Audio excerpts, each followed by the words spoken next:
अस्सलाम वालेकुम। क्या आपको एंग्जाइटी या स्ट्रेस का सामना है? क्या आपको फियर है, फोबियाज़ हैं? क्या आप इसके लिए पहले से इलाज कर रहे हैं? यकीनी तौर पर अगर आप इलाज मुआवजा ले रहे हैं तो डॉक्टर्स आपको एंटी एंग्जाइटी और एंटी डिप्रेसेंट टेबलेट्स देते हैं, जो कि आपके वज़न को भी बढ़ाती हैं, आपके स्लीपिंग पैटर्न्स को डिस्टर्ब कर देती हैं, और सुबह उठने के बावजूद भी आप हशाश बशाश नहीं होते। आपकी ज़िंदगी यूँ समझने के बहुत ज़्यादा मुतासर हो रही होती है। अगर आपको इस तरह की कैफियत का सामना है या आपके जानने वालों को इस तरह की कैफियत का सामना है, तो हमारे पास है आपके लिए बेहतरीन सोल्यूशन। मैं हूं डॉक्टर अनवार चौधरी। सन 2001 से मैं होम्योपैथी प्रैक्टिस कर रहा हूं। मेरा क्लिनिक मुल्तान में है।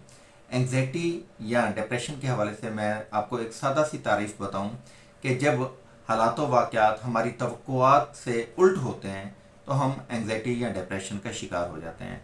सडन कोई फेयर आपको आ जाता है, कोई अचानक से बुरी खबर आप सुन लेते हैं, कोई ट्रामेटिक इंजरी हो जाती है, कोई आपको इम्तहानात का खौफ या स्टेज फियर आ जाता है, तो ऐसी सूरत में आप एंशियस हो जाते हैं, आप एंग्जाइटी का शिकार हो जाते हैं। ज़रूरत इस अमर की होती है कि हम अपने लैकिंग्स को कोप अप करें और चीज़ों को बेहतर से बेहतर बनाएं, ताकि हम हर तरह के हालातों वाक़यात को फेस करने के काबिल हो सकें। यहाँ पे मैं चंद एक ऐसे क्लिनिकल केसेस की ज़िक्र लाजमी करूँगा जो कि अक्सर हमारे पास आते हैं। ज़्यादातर हमारे पास जो क्रॉनिक एंग्जाइटी के पेशेंट्स आते हैं, उनमें क्या हुआ कि किसी करीबी घर के फ़र्द की वफ़ात हो गई, वालदा की डेथ हो गई, वालिद की डेथ हो गई, हस्बैंड या किसी बच्चे की डेथ हो गई। तो ऐसी सूरत में वो शख्स पैनिक अटैक में चला जाता है और सारी उम्र के लिए उसको दवाएं खानी पड़ती हैं। वो गम दिल से नहीं निकल पाता। इसी तरीके से अगर आपको बार बार फेलियर का सामना करना पड़ा हो तो आपका सेल्फ एस्टीम जो है वो डिस्टर्ब हो जाती है, बुरी तरह मुतासर हो जाती है, और आप दोबारा से उस सिचुएशन को कोप अप करने के काबिल नहीं रहते, और आपको पल्पिटेशन, घबराहट, बेचैनी, ठंडे पसीने आना, इस तरह के अलामात का सामना करना पड़ता है। जिस्म कांपना शुरू हो जाता है जब भी आप किसी सिचुएशन को कोप अप करने के लिए अपने आप को प्रिपेयर करते हैं। तो ये सारे के सारे स्ट्रेस और एंग्जाइटी की अलामात हैं। होम्योपैथी एक इंडिविजुअलाइजेशन बेस्ड तरीक़ेकार है जिसमें हम आपकी रूट काज को मद्देनज़र रखते हैं। होम्योपैथी जनरलाइज्ड प्रैक्टिस के साथ साथ जब इनफरादी सतह पर काम करती है तो फिर स्पेसिफिकली आपके उन मसाइल को ट्रीट किया जाता है जो आपको मुतासर कर रहे हैं, यानी कि जो आपकी रूट काजेज़ हैं। मैं अक्सर अपने पेशेंट्स को कहता हूँ कि जब तक कांटा ना निकाला जाए पेन किलर खाने का फ़ायदा नहीं है, क्योंकि कील या कांटा जो चुभा हुआ है वो आपको मुसलसल पेन देता ही रहेगा। तो ज़रूरत इस अमर की होती है कि आप बाकायदा इन्वेस्टिगेट करवाएं, हमसे मुशावरत लें, ताकि हम देखें कि रूट काज क्या है, किस चीज़ ने आपको ट्रिगर किया कि आप सारी उम्र दवाइयाँ खाने पर मजबूर हो गए। इसी तरीके से हाई ब्लड प्रेशर इसके साथ एसोसिएटेड एक सिम्टम है।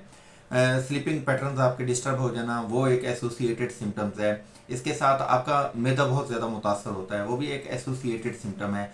बाद लोगों को जेनेटिकली इस तरह के मसाइल का सामना करना पड़ता है, यानी कि वालदैन में डिप्रेशन था तो उनके अंदर भी डिप्रेशन आ गया। बज़ाहिर कोई वजह नहीं होती, लेकिन उनका दिल चाहता है झगड़ा करने को या उनका दिल चाहता है रोने को, यानी कि वो झगड़ा करने या रोने की कोई ना कोई वजह तलाश कर ही लेते हैं। तो ऐसे तमाम अवारदात का हम होम्योपैथी के लिए बेहतरीन इलाज ऑफ़र करते हैं। आप हमसे अपना इलाज मुआवजा लेने के लिए हमारे व्हाट्सएप नंबर 030071191182 पर रब्ता कीजिए। गूगल पर हमारे मुतालिक सर्च कीजिए, आपको हमारी लोकेशंस और बहुत सारी सर्विसेज के बारे में मज़ीद पता चलेगा। इस वीडियो के कमेंट बॉक्स में आप हमें लाजमी तौर पर बताएं कि एंग्जाइटी आपको और आपकी लाइफ को किस तरीके से मुतासर कर रही है। आपके घर वालों या आपके इर्द गिर्द के जो करीबी लोग हैं वो आपकी सेहत के इस मसले की वजह से किस तरह परेशान हैं, और अगर आपने पहले होम्योपैथी इलाज मुआवजा करवाया तो उसने आपको किस तरह का फ़ायदा दिया या फ़ायदा नहीं दिया। लाजमी तौर पे आप हमसे सवाल करें, कमेंट करें, ताकि हम आपकी ज़रूरियात को समझते हुए आपके लिए ज़्यादा आसान और ज़्यादा अच्छे तरीके से आपको सर्विसेज फ्राहम करें, ताकि आप दोबारा से एक खुशगवार ज़िंदगी जीने के काबिल हो पाएँ। Wish you best of luck. अस्सलाम वालेकुम।